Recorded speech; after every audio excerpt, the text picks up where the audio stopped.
Bonjour tout le monde. Aujourd'hui, j'ai l'immense plaisir de recevoir Madame Catherine Garnier, présidente de l'association Police pour la Vérité, commandante divisionnaire de police à la retraite, militante contre toutes les formes de violence et auteur du livre Petite conversation sur les violences, paroles d'une femme policière, publié en 2018 chez l'Harmattan. Merci infiniment, Madame Garnier, d'avoir accepté notre invitation. C'est un honneur de vous recevoir aujourd'hui. Bonjour, Monsieur Dari. Sachez que cet honneur, il est partagé. Merci beaucoup. Rien que déjà le nom de votre chaîne Espoir et Dignité, pour moi, c'est tellement exceptionnel de rencontrer une personnalité morale, mais aussi physique, qui porte ces deux mots vraiment dans son titre et dans toute sa spiritualité, je veux dire, que je suis touchée, vraiment touchée, très émue d'être avec vous et très reconnaissante. Merci beaucoup. Merci beaucoup, Madame Garnier. Je voudrais commencer par vous demander de définir, de présenter votre association Police et Vérité. Alors, Police pour la Vérité, c'est une association qui a été créée par Sonia Vescovaci pendant le Covid, en réaction à, on va dire, l'instrumentalisation qui a été faite dans les pays européens, dans une grande partie des pays européens, de la police nationale, et notamment en France, puisque pendant le Covid, pendant ce qu'on sait aujourd'hui, que ce n'était pas vraiment une pandémie, c'était plutôt une plandémie, et que les gouvernements en ont profité pour attaquer très sérieusement les libertés individuelles et collectives aussi des citoyens, donc par plein de mesures liberticides qui, sous le couvert soi-disant d'une contrainte sanitaire, en fait, étaient tout à fait plutôt dans le liberticide, priver les gens de leur liberté, de leurs droits, les sidérer par la peur. On a été, moi je peux parler de la France, où tout d'un coup on a eu cette chape de plomb, où nous étions tous en danger de mort, où on nous a enfermés, on nous a obligés à porter le masque, ensuite on avait des horaires pour sortir, des couvre-feux, des tas de choses épouvantables. Et donc moi je suis un peu spécialisée dans les violences habituelles. Et dès le mois de mars, j'ai trouvé ça très suspect, vraiment très suspect. Et au fil des mois, on a bien vu que c'était moi je le rapproche à la technique de l'agresseur, habituel, c'est-à-dire le compagnon violent, le harceleur au travail, tous ces gens qui font du mal à leurs victimes et qui soufflent le chaud, le froid sans arrêt, qui culpabilisent leurs victimes, qui leur accordent un petit peu pour encore mieux revenir en arrière et les priver de leurs droits, les priver de leur dignité, parce qu'on nous a privés de notre dignité. Les peuples ont été privés de leur dignité, tout à fait. Cette façon qu'on a eue de nous prendre pour des idiots et de nous maltraiter, voilà, c'est une grave atteinte aux libertés. Donc c'est à cette occasion-là que Sonia a créé cette association, que j'ai rejoint en 2022, parce que j'ai vu une émission où elle interviewait un collègue qui était masqué, dont la voix était, masquée aussi, trafiquée. Et je me suis dit, c'est pas possible, moi aussi, je peux m'exprimer sur Police pour la Vérité en tant que retraitée de la police nationale, et je peux le faire, moi, à visage découvert, parce que j'ai plus ni d'obligation de devoir de réserve, comme on dit. Je suis une femme libérée de mes obligations envers cette institution que j'ai adorée, parce que cette institution, c'est pas ce qu'on en a fait depuis quelques années. Et c'est comme ça que j'ai rencontré Sonia et Police pour la Vérité, et j'ai adhéré immédiatement après. Et puis, Sonia est partie en fin d'année dernière, et donc je me suis présentée à la présidence de Police pour la Vérité en tant que policière française, retraitée certes, mais je suis toujours une policière dans l'âme. Et pour moi, ce métier-là, c'est la justice, c'est le service public, c'est le secours aux personnes, c'est l'assistance, c'est des missions qui sont nobles. Évidemment qu'il y a une partie répressive, puisque malheureusement, nous avons aussi affaire à des délinquants, mais traiter un délinquant aussi avec dignité, c'est important. Donc, voilà comment je peux vous expliquer mon arrivée à la Police pour la vérité. Oui. Selon vous, et après cette longue expérience sur le terrain, l'approche policière sécuritaire au sens de la dissuasion, comme vous l'avez indiqué, est-elle suffisante pour faire face au phénomène de violence, notamment de la violence dans les cités, en France, etc.? Alors, le problème de la violence n'est pas un problème qui appartient à la police. Il appartient à toute la société, de l'éducation, en passant par le soin, en passant par le social, en passant par le travail, etc. Si tout était fait pour le bien des citoyens dès le départ, mais correctement, si notre éducation élevait les esprits, élevait vraiment la connaissance dans le partage, dans l'équité, dans le respect de l'autre, dans l'absence de compétition, parce que malheureusement, les gamins, mais dès tout petit, il faut qu'ils soient meilleurs que les autres. Si tu es un peu différent, si tu es un peu en situation de handicap, et ben tout de suite, tu es catalogué, tu es rejeté, etc. Donc, il y a de la discrimination. Ça fait partie donc de la discrimination. Si il y avait vraiment une volonté politique, sociale et citoyenne, que chacun se considère égal à l'autre, notre devise liberté, égalité, fraternité, purée, mais faisons de ces mots des symboles de nos actions quotidiennes. Si on était dans cet esprit-là, on n'aurait quasiment pas besoin de police, quoi. Et en fait, tout est fait à l'envers. Moi, je crois que tout est fait pour nous rendre toujours plus compétitifs, donc les uns contre les autres, pour nous juger, pour nous dévaloriser. Et on ne nous tire pas vers le haut, en fait, on nous tire vers le bas. Et c'est pour ça qu'il y a des délinquances, hein.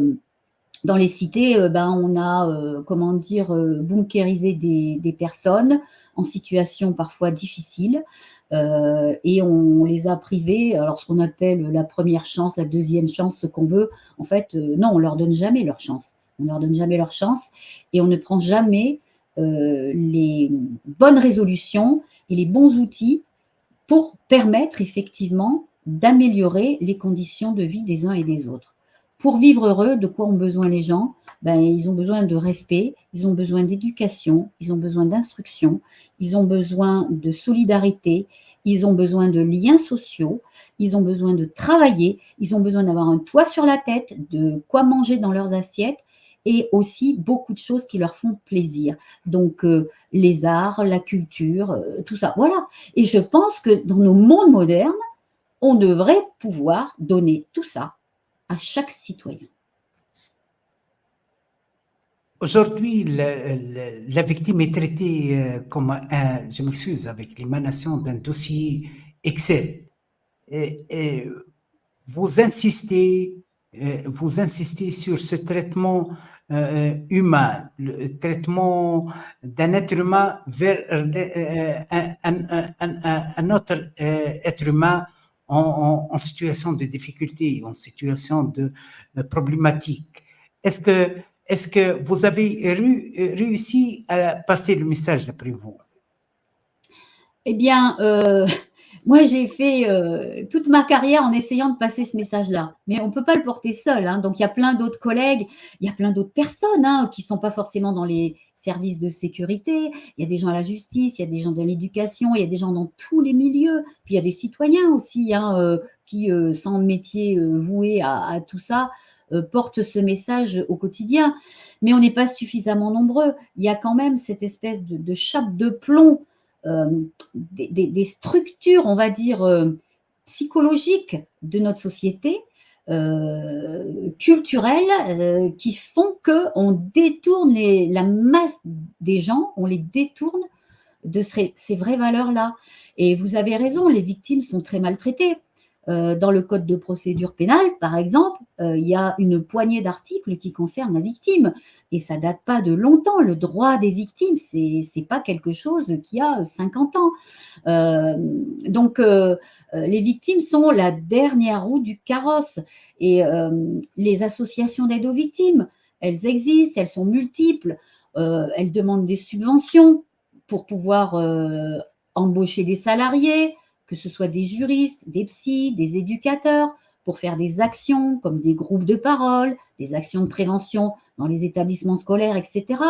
Mais tous les ans, elles doivent préparer des dossiers, mais monumentaux de demande de subventions. Et pour ce travail-là, elles vont avoir quelques miettes. Et il suffit de faire une action qui déplaise à ceux qui donnent l'argent pour voir ces subventions diminuer. Enfin, ça, c'est la réalité. Donc, ces associations qui font un travail mais extraordinaire, que normalement, ça devrait être un service public, ça devrait être payé avec nos impôts, je suis désolée, hein, et ça devrait être, comment dire, institutionnalisé. Ces associations, pour la plupart, elles le sont tout le temps sur le fil du rasoir au niveau budgétaire. Donc, elles comptent tout. Elles vont avoir besoin d'une juriste à temps partiel, et elles vont prendre une juriste à 20%, d'un psychologue ou deux, elles vont pas pouvoir avoir le nombre de postes qu'elles veulent parce qu'elles n'ont pas assez d'argent. Donc oui, les victimes sont mal considérées.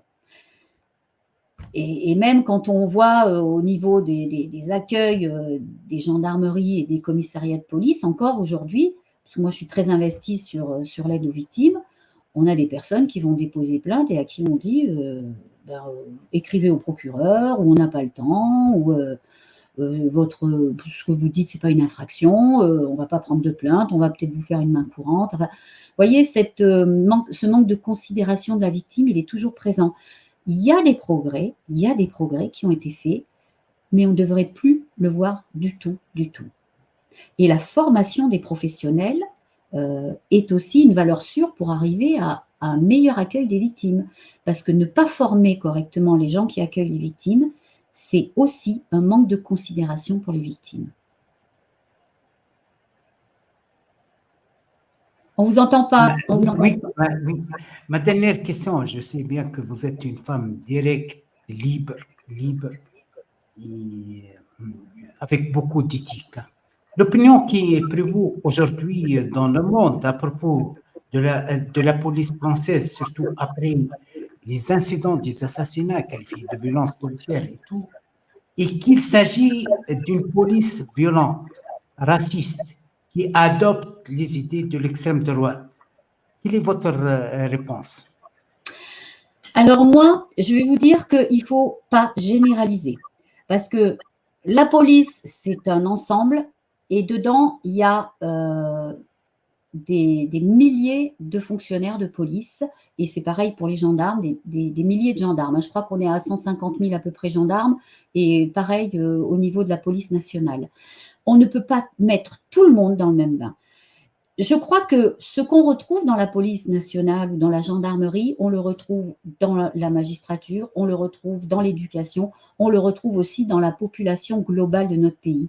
Nous avons des gens partout qui sont violents, qui sont racistes, qui sont discriminants, qui sont… Voilà. Donc, je ne pense pas qu'il y en ait plus dans la police nationale que dans la société. En fait, on va dire, c'est un pourcentage de population dans chaque milieu concerné. Et voilà, donc par contre, effectivement, cette police, elle a été énormément instrumentalisée contre les citoyens. On l'a vu avec les gilets jaunes, ça a été une horreur. Effectivement, les blessures que vous avez évoquées, voire les morts qui ont été consécutives à ces opérations de police. On l'a vu à Sainte-Soline sur l'histoire des bassines. Aujourd'hui, en France, les gens ne peuvent plus manifester. Alors, il y a dans les manifestants aussi des personnes violentes, et là c'est pareil, il ne faut pas généraliser. Il y a aussi dans les manifestations des gens qui s'introduisent d'ailleurs, pas forcément des gens qui sont venus pour la manifestation avec l'état d'esprit de défendre une idée, un projet, des valeurs. Il y a aussi des électrons libres, hein, les fameux black blocs, hein, dont on peut émettre vraiment des questionnements sur leur origine, par qui sont-ils commandés. Voilà, ça a déjà été soulevé par d'autres policiers ou autres personnalités que moi-même. Hein. On sait aussi que ces groupuscules violents, extrêmement violents, sont manipulés par le pouvoir politique. Donc ça, c'est quelque chose dont il faut être conscient. Donc ça donne effectivement une très mauvaise image de notre police et de notre gendarmerie aussi. Mais il y a aussi toute la police et la gendarmerie du quotidien qui apportent ce dont je parlais tout à l'heure, le secours, l'assistance, la bienveillance aussi aux citoyens. Il y a aussi plein de policiers ou gendarmes qui sont dans ces compagnies de CRS ou ces escadrons de gendarmerie qui ne sont pas comme ça. Hein. Il y a des commandants de compagnie ou d'escadrons qui ne sont pas comme ça, qu'on ne peut pas cataloguer de gens violents, qui essaient de ménager la chèvre et le chou et de rester dans les clous de l'éthique et de la déontologie et du respect du service public qu'ils se sont engagés à servir justement. Donc voilà, c'est très alarmant ce qu'on voit dans notre pays depuis 2018, donc ça fait 6 ans, mais je pense que ça avait démarré un petit peu avant, mais de façon plus saupoudrée, cette instrumentalisation de la police vers la violence, l'armement de la police aussi, on l'a vu quand même que notamment les escadrons de gendarmerie ont touché des chars d'assaut, hein, quasiment. Je veux dire, c'est quand même pour encadrer des manifestations de citoyens. C'est pas pour aller guerroyer à l'étranger ou défendre le sol français. C'est pour lutter contre des citoyens qui ont le droit de manifester. Donc ça, c'est choquant. Et ça, effectivement, c'est révélateur d'une direction que prend notre police, notre gendarmerie, qui n'est pas la bonne. Donc si on veut rester des polices et des gendarmeries républicaines, il va falloir arrêter d'obéir à ces ordres politiques qui sont nocifs et qui sont contre les peuples. C'est clair, merci. Votre message, votre mot de fin pour les jeunes citoyens et les jeunes policiers en même temps, jeunesse, symbole de l'avenir, symbole de... Alors, le message que je donnerais aux gens aujourd'hui, c'est d'éteindre leur télé. Éteignez vos télés. Tout ce qu'on nous dit dans les télés officielles est mensonger. On ne nous donne que des informations pour nous terrifier et nous asservir. Donc, éteignez votre télé et allez un petit peu sur les chaînes alternatives, allez écouter une autre voix. Surtout, gardez l'espoir parce que je pense qu'il y a de plus en plus de gens qui réalisent ce qu'on est en train de vivre et vers quoi on va. Gardez l'espoir, mobilisez-vous. Il faut absolument qu'on soit tous ensemble parce que ceux qui nous gouvernent et qui nous maltraitent, ils sont une poignée.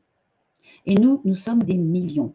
Donc, que ce soit en France ou partout sur la planète, il faut que les peuples soient conscients de ce qui se passe et se mettre ensemble. On n'y arrivera pas si on est séparés. Donc, il faut voir, on a tous des buts différents, des objectifs, des idées, etc. Mais ce qui aujourd'hui doit nous mobiliser, c'est de travailler ensemble pour l'humanité. Après, on reprendra nos objectifs individualistes ou corporatifs, etc. Mais là, c'est l'humanité qui est en danger. Merci infiniment, Madame Catherine Garnier, présidente de la police pour la vérité. Merci infiniment encore pour l'acceptation de l'invitation et bonne continuation de notre mission noble. Merci et au revoir. Au revoir.